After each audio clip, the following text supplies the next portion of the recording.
Well, good morning, everyone. I am Ashley Craig. I'm the Community Outreach Specialist for the Library of Virginia, and thank you for joining us this morning for the library's workshop, Tips and Tricks for Navigating the Library of Virginia's website, led by Becky Snyder. Today, we will not be filtering any questions after the webinar due to the fact that we have a large size for this workshop. So if you have any questions, please email them to the archives reference desk. Becky will provide the email at the end of her presentation, and I'm going to turn it over to you, Becky. All right, welcome everyone, and thank you so much for joining us. Just bear with me while I go ahead and get my screen shared. Again, thank you so much for joining us. And my name is Becky Schneider. I'm a reference librarian here at the Library of Virginia, and I am going to be discussing some tips and tricks for navigating our website. What I'm going to be discussing today, I'm going to be giving an overview of what types of records are available on the Library of Virginia website. I'm going to be discussing some techniques for navigating our website and searching our online catalog. And finally, before you leave today, I hope you'll get a sense of where you can get some more help from us if you don't find what you're looking for. So first, I just wanted to give a really brief high-level overview of what we have here at the library for those of you who might either be new to us or need a refresher. We are the State Library and State Archive of Virginia. So obviously we have a range of different archival records, whether state records as well as local and private records. We have a large collection of published books and journals. We have state and federal government documents. We have a map collection. We have a large newspaper collection, both microfilm, original records as well. And then we do have prints and photographs in our visual studies collection. So all of those different types of collections touch on local history and family history. And so if you are researching your family tree, any of those could be useful to your search if you have roots here in Virginia.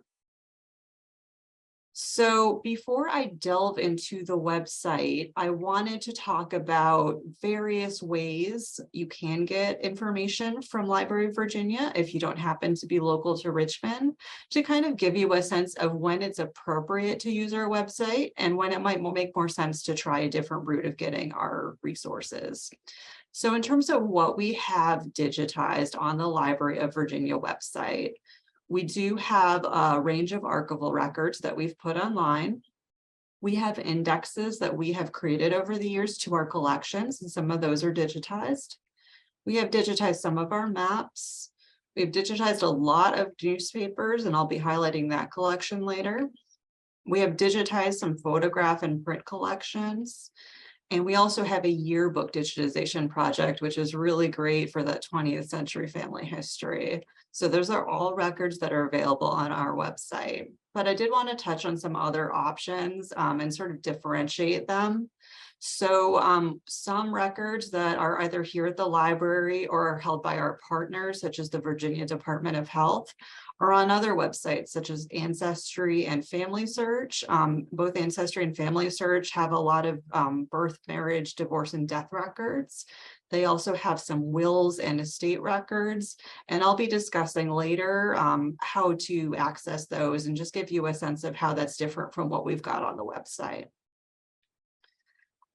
Finally, there are reasons to still look at physical records. Of course, we haven't digitized everything. And so we always want to make sure that people know that if they don't see something on our website, they shouldn't just give up or think, well, now I have to come to Richmond, because you might not have to. We do offer a really robust interlibrary loan program. So we do lend out books and journals, and we lend out quite a lot of our microfilm and fiche. So if you are looking for county and city records, if you're looking for newspapers, if you're looking for certain books that, we are able to lend out, that's absolutely a service you can consider. And that's something that you would request through your local library. And finally, of course, we still want to see your faces here in the building, and we still have quite a lot to offer that is worth coming in for. So we have manuscript records that you can only view here at the library. We have some, more rare and fragile books and journals that we can't lend out.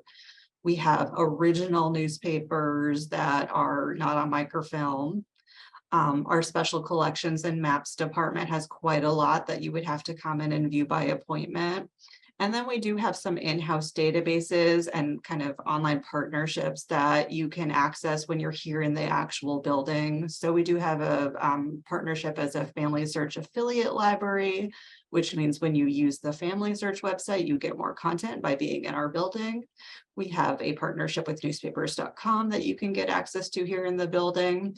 So, when you're trying to figure out, like, you have a specific research question and you're looking for records, just know that you have all of these different options. Obviously, we're focusing on the website today, but if you don't see what you're looking for or you're not quite sure, get in touch with us and we can kind of, go through the different options for you depending on whether you want to travel, whether you'd like to use interlibrary loan, or maybe it's tucked away on our website somewhere and we can help you find that.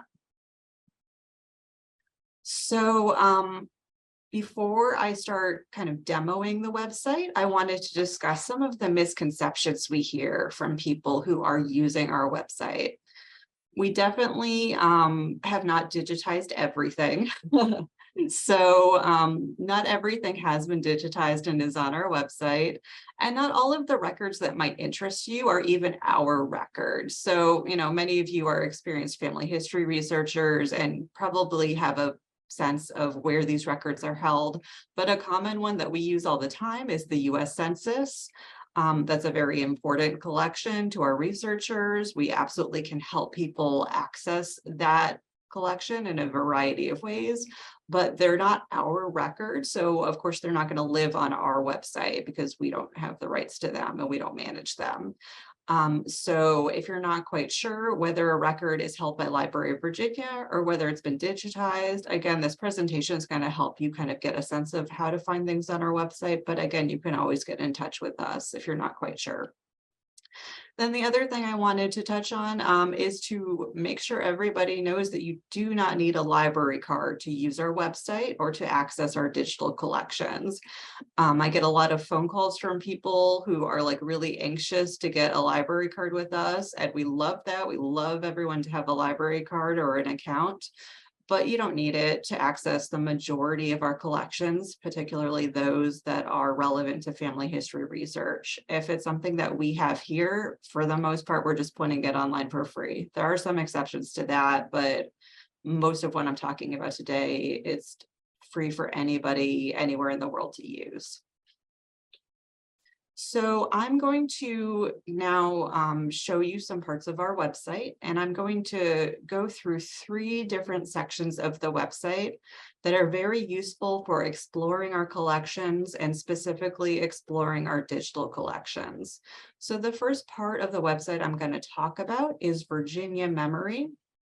And I'm going to hop over now and go to our website and first show you how to get to Virginia Memory, and then explain what you can do there once we get there. So I'm going to go ahead and open our website, which is lva.virginia.gov. And when you get here, you're going to scroll down. And if you're familiar with our website, you might notice it looks a little different because we're celebrating our 200th anniversary. So we got a facelift. It's pretty exciting. But most of what you're going to be looking at as a researcher is under this For Researchers tab. So I'm going to click on that. And then you have several different options here of different parts of our website that are relevant to our researchers. But we're going to start with Virginia Memory, which is this 4th link. And I'm going to go ahead and click on that. So Virginia Memory is actually a standalone website. You can also access it at virginiamemory.com. But if you don't want to remember that, you can always get to it from our homepage. And it is a good place to go if you want a complete listing of all of our digital collections. So if you just want to see what we have, this is a good place to start. So from here, I'm going to show you 2 different pages on this website that I use a lot. If we go under this digital collections tab, you're going to see two options. There's collections A to Z, and there's collections by topic. I'm going to go ahead and first click collections A to Z. And in just a moment, this will pop up. It's waking up this Friday morning. It's a little gloomy here. So this is a complete listing of all of our digital collections, regardless of subject matter and regardless of where they live on our website. So if you know what collection you're looking for and just can't remember where you found it, this is a directory of everything we've got, regardless of where it lives. So this is really, really helpful. Again, if you already know what you're looking for. We can also go under this digital collections tab and click on collections by topic. This is the same directory, but it's grouped by topic. And there are several topics here that you might be interested in. So obviously biographical and genealogical is going to be very relevant if you're doing family history research, but you might also be interested in maps, county and city research, African-American resources, military service, newspapers, maybe even photographs. You never know if there's a photograph of an ancestor. And then our very popular land office records are all listed here. And to just give you a sense of the variety of what's here, I'm going to show you a couple of these links. So if we go into our newspapers tab, we have a link to the Virginia Chronicle website, which is our newspaper collection. If I click on this, it takes me out of Virginia Memory to Virginia Chronicle, which is a standalone website. It's virginiachronicle.com. So again, if I didn't remember what it was called, I can just go to Virginia Memory and find that link. But to show you another example, if I go under these land office records and click on the land office link. So this is a collection that we have a research guide for, and I'm going to be talking about that next.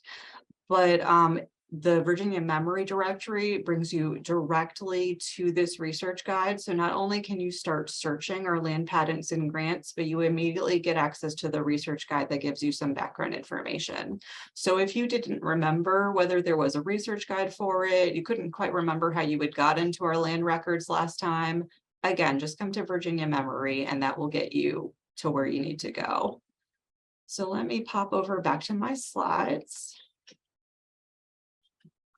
All right, so the next thing we're going to talk about is our research guides and indexes. And I did want to talk a little bit about the history of these guides for those of you who maybe have been using the library for a while and have seen some changes on our website.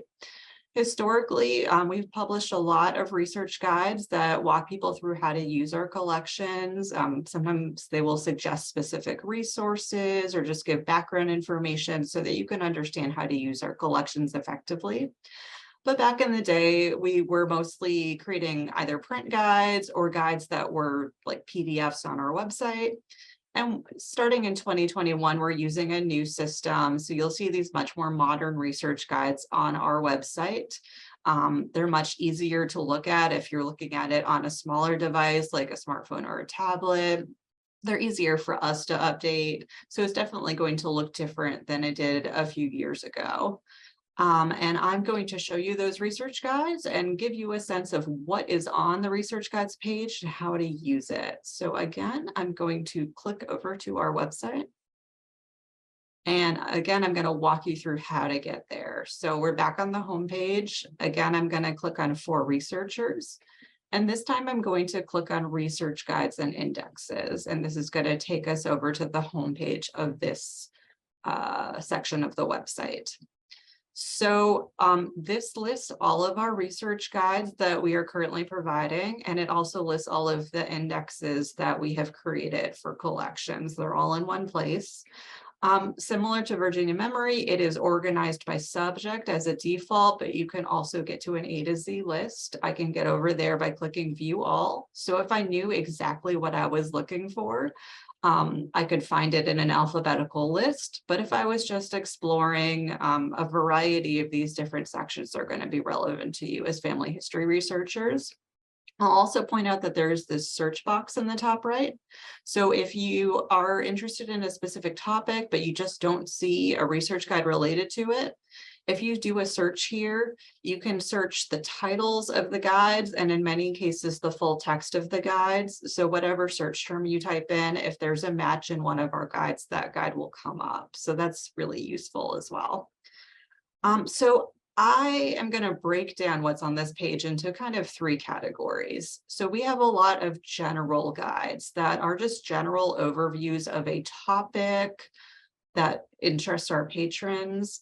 And those general guides, they are going to touch on a lot of online resources, but they're not necessarily going to focus exclusively on our digital collections. They're also going to mention some of the in-person collections we have here at the library. They might even link to collections at other institutions. So an example of that type of guide, I'm going to go to this African American resources section and click on African American research to 1870. So this is one of our popular guides. It is an overview of a lot of different resources here at the library that people can use to research their African American ancestors before 1870. So it lists all sorts of resources. And for instance, if I go to this free African American section, you'll see if we scroll down, we do try to highlight online resources because we know that not everybody is local to Richmond and not everyone is able to come in person to do research. So we always like to highlight online resources. But we also in the text of this mention a lot of other types of records, such as local court records. We reference a specific book that we recommend in order to search legislation, things of that kind. So a lot of our, more general research guides, they're going to touch on a little bit of everything. So you're going to make note that there are some resources that you can access online and some that you can't. In order to get back to the research guides homepage, I'm going to click on this little link. And next, I'm going to show you a different type of research guide that we've created. I'm going to show you a research guide that is focused on a specific digital collection. So an example of that type of guide, if I go under legal resources, I'm going to open our legislative petitions research guide. So this is a research guide that is focused on a specific digital collection. Some of our digital collections are really complex. They require a lot of history knowledge just to understand what they are and why you might want to search them. And so legislative petitions, you may or may not be familiar with them. They're very useful for family history research and for understanding Virginia history in general. But we know that people might need a little bit of background before they jump into them. So these legislative petitions were petitions created by Virginians and sent to the General Assembly before 1865. That was the way that you could communicate with your legislator. So on this guide, we know it's a digital collection because we have this search box at the top where we can immediately start searching the collection. But if we have a moment, it's a good idea to scroll down and read through this historical background, because this is going to tell you what type of information is recorded in legislative petitions, specifically things like names, the sort of political or personal activities people were engaged in. It also has search tips.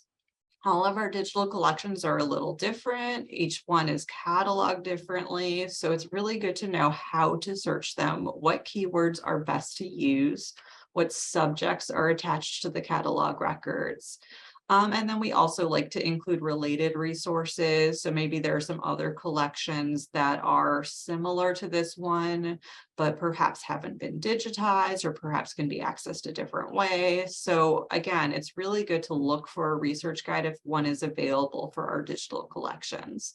But if I did want to start searching, I can just click on this search bar and type in a name or whatever search term I'd like to use.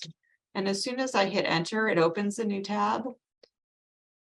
And I can see based on this yellow box in the corner that I am now searching our legislative petitions, and I have all of these results. So again, I can go straight from the research guide into the collection and start searching and exploring. So that's very useful if you want the background, but then you also want to immediately start searching the collection. Everything is here in one place. So let me get back to our homepage for research guides, and I'm going to show you the last type of resource that is available on this page.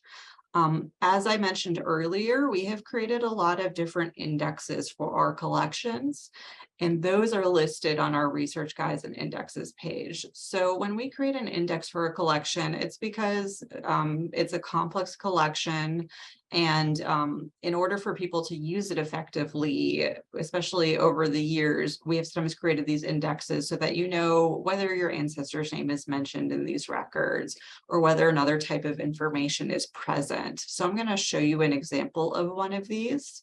If I go to our military service section for the Revolutionary War, we actually have an index for Revolutionary War public service claims. So if I open that, it looks really similar to the legislative petitions research guide, but in this case, it says that it's an index. So that tells me that these public service claims, they're not online. You're not going to be able to view them, but you are going to be able to search them for a specific name. And similar to our digital collection research guides, we give the overview kind of to explain what is a public service claim and what type of information you'll find in it. And again, we have some search tips so you know what to try to type in. And then we always make sure that we have information about how you would actually access the original record once you were ready to do so. So again, I'll do a really quick search. I always just use the name Jones. There are always a lot of Jones out there. And it immediately brings me into the index, and I can immediately start scrolling through those index entries. So once again, let me hop back over to my PowerPoint.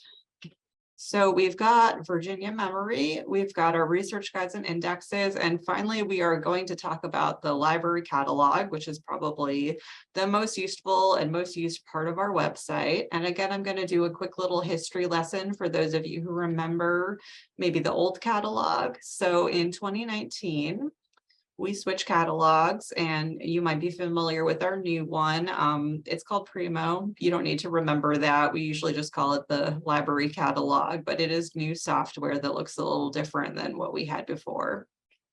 As part of that transition, we've also been moving the platform that a lot of our digital collections live on. So you might be familiar with this old platform that's the digital collections at the top. We're now moving to new software that is much more modern, allows especially our visual collections to be a lot more easy to browse, and just in general is a lot easier to use. So I'm going to show you how to use the catalog, but I'm also going to kind of touch on some of those changes and what to expect when you're exploring different catalog records. So when I hop over to our website, there are actually two different ways to access the catalog from our homepage. If you are just doing a really quick search, you can go up to the top right where it says search, and you can click on this catalog button, and then you would type in your search and just hit enter or hit the magnifying glass. However, I usually like to have a little bit more control and options over my catalog search, so I like to go to the homepage of the catalog instead. If I want to do that, I would click on for researchers, and it's the very first link, search the LVA catalog. So as soon as we get over to the catalog homepage, this is a good moment to pause and talk about what the catalog is and what it can do. So when you see our catalog and you're on this homepage, you immediately see a section that says, what am I searching? And this explains what you are about to search. So traditionally, if you're used to like the catalog at your public library, usually catalogs will just search records to tell you whether a book or another item is or is not held by a library. So our catalog does do all of that. It has records for our published materials and a lot of archival materials, newspapers, some maps. It will just tell you whether we hold them, if so, where it's held in the library, like what the location is. But we have also been adding a lot of our digital collections to the catalog. And the advantage of that is it means that if you did want to search collections one by one, if you wanted to do a broader search and just kind of uncover things that you might not have thought to search before, you might not have stumbled upon otherwise, the catalog allows us to kind of search as much as possible in one place. So if you want to know which digital collections and which of our indexes are searchable in the catalog, you can actually click where it says View A to Z List, and you will get a list of everything that is included in a catalog search. So again, you can search these collections one by one, like what we did before with the legislative petitions. You can go straight to the specific home of that collection and start searching, or you can search everything at once and see what comes up. They're both good ways to search. It just depends on what your goals are as a researcher. So I'm going to specifically focus on demonstrating how to search for digital collections. So before I start searching, I will say one more thing. Just remember, it is only some of our digital collections that can be searched in the catalog. Some of them are just not a good fit for the catalog. An example is our Virginia Chronicle newspaper directory or newspaper collection. That is a really complex website with just like a lot of newspaper pages. If we were searching that here, you would get overwhelmed with all of the content that was coming up. So a lot of our collections are here, not everything. So if you don't see something in the results, it doesn't mean it's not been digitized. But I'm going to do an example search to sort of show you how the catalog works. I'm going to just choose a name that I think is going to be pretty common and is going to come up with a lot of results. I chose the name Christopher Jones. And so I could search everything. That would mean that I was searching the records of books and archival materials, as well as digital collections. But because we're focused on digital collections today, I'm going to, from this drop-down menu, click where it says digital collections. And you can see from this option right over here to the right of my search bar, I'm only searching digital collections right now. And I got 377 results. And that's across a wide variety of collections. If I look over here on the left, I have all these filters, and I can actually look through and see all of the different collections and different indexes that have come up.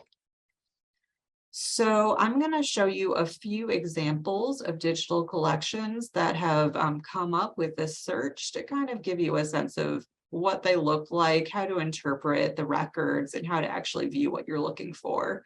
Before I start clicking on any of these records, often when I'm doing some more in-depth searches and I get a lot of results, I like to increase the results that show up on each page. By default, it's 10, but I'm actually going to change it to 25 so that I can see a few more results on one page. So the first one I'm going to point out that has come up is actually from our legislative petitions collection that we were looking at before. So again, if I had only been looking for legislative petitions, I could have started my search on that research guide. But since in this case, I'm just interested in anything that comes up, I'm not picky. I just did a general search, and that will include the legislative petitions that have been added to the catalog. In order to view this, I'm going to go ahead and click on the title, and it will pop up. The first thing that I see is the catalog record. This is a description of the item, and it can be useful to look at this carefully to see if it's whether it's even something you want to look at. So for this particular record, it has the name of the individual. It does have the creation date of the record, so the date that the legislative petition was created. It has a very brief description of what's in the legislative petition, which is, useful to know whether it's material you're interested in. It looks like this one might be pretty interesting because it involves somebody who violated a law to suppress dueling. So I think someone was up to no good. But if that was your ancestor, that would be pretty interesting to know. It tells you what county the record is from. And again, it just gives some general background on what legislative petitions are. So once I read through this, let's say that I do want to view it. Whenever you are looking at a digital item in our catalog, you want to scroll down to where it says view online.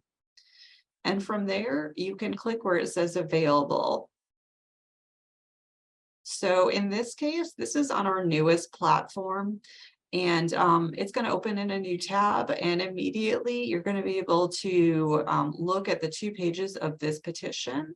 We have some pretty basic options along the top where we can download it, we can zoom in. And we can just start reading this petition and just scroll through and see whether it has any information that interests us, whether we think it's, a specific person that we are researching. But yeah, it's a pretty nice interface, and that is the newest interface that we have for our digital collections. I'm going to go back to our results page. And I did want to show you a different type of digital record, just so that not everything is going to look like that legislative petition. I'm going to open the very first catalog record that shows up in my search. So this is the land grant from 1792. This is one of our most popular digital collections, our land patents and land grants, which was land that was issued by the land office, either under the colonial government or later the Commonwealth of Virginia.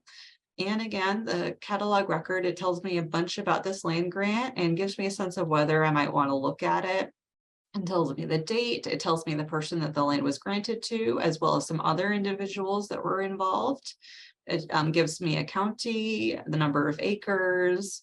And so hopefully from this, I can kind of get a sense of whether this is actually a family I'm researching, or maybe somebody with similar names, and what type of record it is, what time period.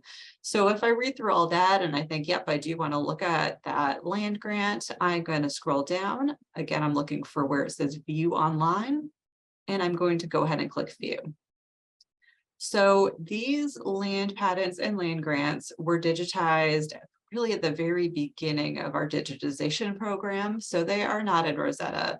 And when you open them, they're going to look a lot different. You might think you've maybe gone through a time machine, because I think they were digitized in the late 90s, but they still are very usable. You just have to know what to do. So when you get here, you see it says retrieve document. You're going to go ahead and click on that in order to download this page. And because of these file types, you are going to have to actually download them onto your computer. And then at the bottom of your screen, depending on what browser you're using, you should be able to immediately open them. So you still are able to view them. A lot of them are still really pretty good quality. I thought that this particular guy had very good handwriting. So just know that there's no issue with being able to access these. It's just going to look different than some of our newer collections. And if there's a document that goes across multiple pages, then you can just open a different page of this land office book. So just know you will sometimes see pages that look like this, and I just don't want you to panic. And I want you to feel confident that you know what to do from there. So that's our land office records. I wanted to show one more collection. So if we scroll down, we're going to look at this poll book, which is part of our Virginia Untold collection, which is documenting the records of African Americans before 1870. So when I opened this, I wanted to point something out. For the other two records that I looked at, in the record description, I saw the name Christopher Jones. So for this record, I'm looking at it. It has the title of what it is. It looks like it's an election book from 1867 that has the names of African-American men who were able to register to vote at that point. And so it tells me the year, it tells me the location, York County. It gives me some background on what these books are and what's in them. But I don't see Christopher Jones. So I'm going to explain why that is. If I go down to view online, I'm going to go ahead and open it. And again, we're back in our new platform. And we can see that this is a 15-page document that's been scanned, full of names. And the thing I wanted to point out is on the left-hand side, not only do we have the original record, but we also have a transcription. So we have been very fortunate that we have some wonderful volunteers that have been transcribing and indexing a lot of our newer digital collections. So that includes a lot of our Virginia Untold collections. And if I scroll through this list of voters that's been transcribed, and I look for Jones, I do indeed find a Christopher Jones. So if you're used to kind of the old way our catalog worked, where if you were doing a search, you would expect that whatever you typed into the catalog, that those words would appear in the catalog record. Know that with a lot of our newer collections, we have this wonderful ability to actually search the full text of these transcriptions. And I hope that means that you can feel a little bit freer to experiment with your different keywords that you use. You know, there are some basic keywords that we often recommend: searching by name, by abbreviations or maybe nicknames or alternate spellings, by the location where they live, things of that kind. But just like be imaginative about the types of records you're searching and just think what keywords might show up in the full text, because in some cases you are able to search the full text of those records. Not all the time, but more and more that's the case. So you might not want to be sitting around searching all 377 or reading through all 377 of your search results. So I did want to show you how to filter your search. So again, we just did a general search for a name in our digital collections, but along the left-hand side, we have a lot of options in order to narrow our search. So we can narrow by the collection. Those are all the different, in this case, digital collections that have been added to the catalog. We can narrow by subject. Often that is a name or a location. The creator of the record, that's something we can narrow our search by. For some of our records, we have a coverage section that has location. And then record type is like the sort of specific like type of court record or, you know, legal document it is. Resource type is like a book, a journal, a newspaper. And then finally, very importantly, you can narrow by publication date. So I'm going to show you an example of narrowing by collection. Let's say that we started thinking we just want to do a general search, but it turns out we would actually like to just search our land office records. If I click on that filter, it will immediately add the filter. And so instead of seeing over 300 results, I'm only seeing 87 results. And these are all going to be land office records. If I wanted to lock the filter in place so that subsequent searches are only searching land office, if I put my mouse on top of the filter and click this lock symbol, it will turn yellow, and that tells me that my future searches will only be searching land office records. So if I change this from Christopher Jones to Mary Jones, you'll see the filter is still in place. Otherwise it would have disappeared, but in this case it's locked in place. And for my Mary Jones search, I'm still only searching land office records. If I wanted to get rid of a filter, I just have to click the little X. And another really cool thing that you can do is actually exclude a filter. So for instance, let's say that we weren't interested in seeing any photographs. We are, say, researching somebody who lived before there was photography. So we definitely don't think it's worth it to search those. If you want to exclude a filter, you want to go to the right of that filter and click on this little exclude icon. It looks like a little crossed out check mark. And that means that nothing from that collection will show up in your search results. And you could even lock an exclusion in place. I'll do that quite a lot if I'm coming up with a lot of stuff I'm just not interested in. It really helps you save time when you're searching. So that's a quick overview of our digital collections in the catalog, but I did want to show you one more thing, which is how indexes show up in the catalog, because I think this sometimes puzzles people a little bit. So I'm going to go back to our homepage of the catalog by clicking search again. And I'm going to keep going on with my Christopher Jones search, but this time I'm going to search everything.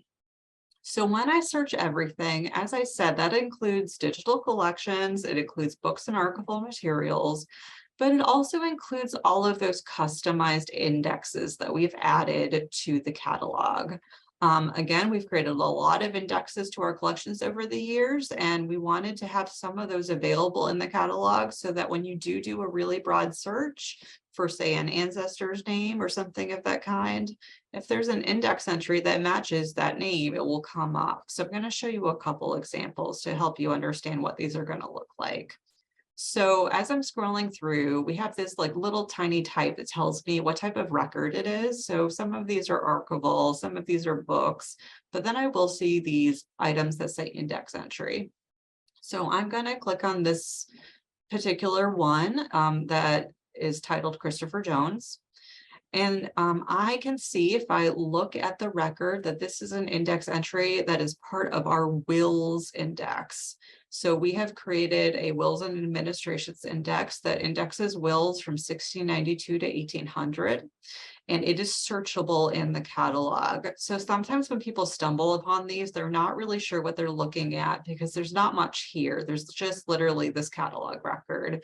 But if I read it very carefully, I can see what it's telling me. It's telling me that in 1705, there was a will for Christopher Jones. It's telling me that that will was in Richmond County. And then it actually tells me the page number, and it tells me the date it was probated. And then importantly, if I wanted to view this on microfilm, it tells me what reel number it's on. So you're not here going to be able to view the will online. Now, since this index was created, some of those wills have started to go online, and we're going to talk a little bit about that later.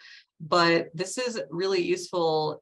You might not even have been looking for this will, but if you're just searching for the name of an ancestor, this index entry is going to come up, and you might think, ah, my Christopher Jones did live in Richmond County. I wonder if this is him. So this is just useful to have it as part of our catalog search. And as we saw before, these indexes are also listed in our research guides page. So if you had been looking only for wills, we have actually a research guide for this wills index, and it gives a little more background information about what the index is and how to search it. But if you just stumble upon it this way, it's also really useful because it tells you this will is found in our collections. Just to show you one more example. So we're going to click this other index entry for Christopher Jones. This one is for our War of 1812 publications. It tells me that a Lieutenant Christopher Jones is indexed in the muster rolls on page 409. These particular records, the originals are really fragile. So this is actually an index of 2 books that republish the same records that we have in the archives. And so based on this information, I know that he does appear in the muster rolls. I can see what the titles of the books are. And if you stumble upon an index like this, again, go to the research guides page and look at the full War of 1812 research guide, and it will give you more information about these books. But if you didn't want to do that, you could also just give us a call and say, hey, I found this index entry. I would love to view the original. How do I do that? And we'll walk you through it. So before we leave the catalog, I'm just going to show you a few more things. I did want to show you the options along the top. So as we saw, search will get us back to the home page. Browse, you're not going to use this a lot, but you can browse for a specific call number that can be useful. We do have a catalog user guide that I will just show you quickly. If you wanted to know a little bit more about how to do effective catalog searches, things like using wildcards, using advanced search, this walks you how to do all of that. So that's always there at the top of the catalog for you to view. And then finally, I wanted to show 2 special features that are now available through our catalog. One of them is our digital collections discovery page. This is a page that highlights all of the collections that are in our newest digital platform. And it's especially good for browsing our visual collection. So if you're doing 20th century research and you're looking at photographs or looking at anything else that's highly visual, this is really great. And I'll show you why. I'm going to open our Signal Corps photographs, which are photographs from World War II from the Hampton Roads area. And you can see for these photographs, it looks totally different than a normal search results page. We have all these nice little thumbnails of the photographs, and normally you would not see those in the catalog. So if you are, looking for something and you really want to be able to browse through the visuals, going to Digital Collections Discovery is really useful. Again, not everything is here because not everything is in this new platform, but it's a good place to browse. The one thing I will point out is because it's so visually oriented, the search functionality is very simple. You basically can just search for keywords and then you could sort them by newest, by title, that sort of thing. There are no filters, there's no advanced search. So if you are doing more sophisticated searching, this is probably not the best way to search through our collections. The other thing I wanted to point out is we had seen when we were doing a general search that some of our Virginia Untold collection was showing up.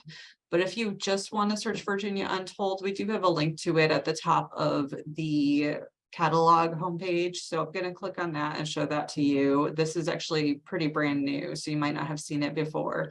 And again, these are items that we've pulled out from a wide variety of collections that document African-American people, both free and enslaved, before 1870 and especially before 1865.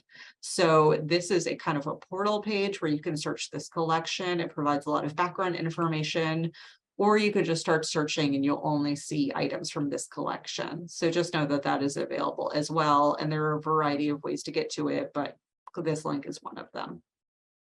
So that is the catalog, and I hope that that was helpful, because I know sometimes our catalog is a little intimidating just because it has so much information in it. And I think that's one of its strengths, but it does mean there's a little bit of a learning curve to get used to it.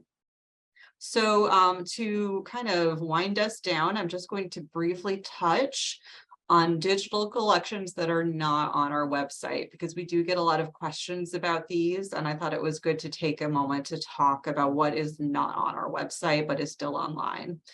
So the Library of Virginia, but also our partners at the Virginia Department of Health who do vital records, we have worked with both Ancestry.com and FamilySearch.org, which, many of you will be familiar with both of those as very powerful family history websites. We have worked with both of them to put some of our collections online.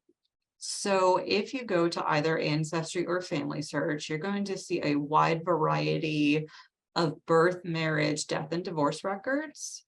You're also going to see wills and state records. And then you're also going to see some county and city records. Those are not necessarily records that we've put online, but I think that Family Search specifically has been working with a lot of the localities in Virginia to digitize records. So just know that both of these websites are going to have a lot of very large record sets that were never good candidates to put on our website, because if you can imagine searching all of the birth records in Virginia, like that's a really large record set. These companies are very good at handling them. They were not good candidates for us to do. And in some cases, they're not even our records, they're the Department of Health's records. So know that those records are available on Ancestry and Family Search. Coverage is a little different between the two. For instance, in terms of 20th century birth records, they're mostly just on Ancestry now. So I wanted to touch briefly on options for accessing these, depending on where you are. Family Search is totally free. You just need to create a free online account to use their records. Ancestry, I'm sure you know, is a paid service, but if you don't have a personal subscription, I definitely recommend reaching out to your local library, because many public libraries subscribe to Ancestry and you can use it inside their building. Another really cool thing is you'll see at the bottom, I have a mention here of Ancestry for Virginians. So if you are in Virginia, if you're joining us from Virginia, any of these Ancestry records that have been put up, Ancestry has given us special access for Virginians for free. And so if you go onto our website and go either to our research guides page or our databases page, you're going to see that Ancestry for Virginians link. And you don't have to log in. You don't need a library card. It just magically detects whether you are within Virginia. And if so, you can just sign up for a free account and you can start using these records. So I just wanted to mention them because a lot of the times people start using our website thinking they're going to be able to get like birth records or wills or that sort of thing. And they are available online in a lot of cases. You just need to know where to go. And if you're ever looking for something and can't quite figure it out, both of these websites have really great help information and tutorials, but you can also give us a call and we can kind of walk you through what is available where. Especially this seems to be changing all the time. These partnerships are relatively new and more records might be going online, depending on whether there are records or again, some of the counties and cities records. So we try to keep abreast of what's going on. So finally, I know that was all a lot of information, and we don't want you to feel like you have to go away and then just figure it out on your own. So if you are trying to answer a specific research question and you're trying to apply what you learned today, but are still getting stuck, I did have some suggestions for what to do next. So again, our research guides page is really useful, especially if you're either new to genealogy or new to our collections, or maybe trying to use a collection that you've never used before. We have research guides for a lot of our collections. And so I always recommend looking at that page and seeing if we already have a resource for you that explains where to find information. Again, for our catalog, I recommend using that catalog user guide because it really walks you through step by step how to use the catalog and what it can and can't do. We're going to be offering more genealogy events throughout the year. Some of them are free, some of them have a small fee, but that's always an option. And then actually check out our YouTube page. I didn't mention that on this slide, but we have a lot of family history information on our YouTube if you like to watch videos. And finally, just get in touch with us if you are stuck or if you have a question. I'm about to list the email address for Archives Reference Services, but they deal with a lot of our family history. But then I work in Library Reference Services, and we can help you with books and newspapers. And then if you're looking for a map or a photograph or something of that kind, you can get in touch with our special collections and maps. If you go to our website at the very bottom, there is that contact us link, and you can reach out to us there. But again, if you have any questions, this is the email address for Archives Reference Services, and do not hesitate to get in touch. We're always happy to hear from people all over the world who can trace their roots back to Virginia and are looking to do this type of research. So thank you so much for joining us today, and I really appreciate everybody for tuning in.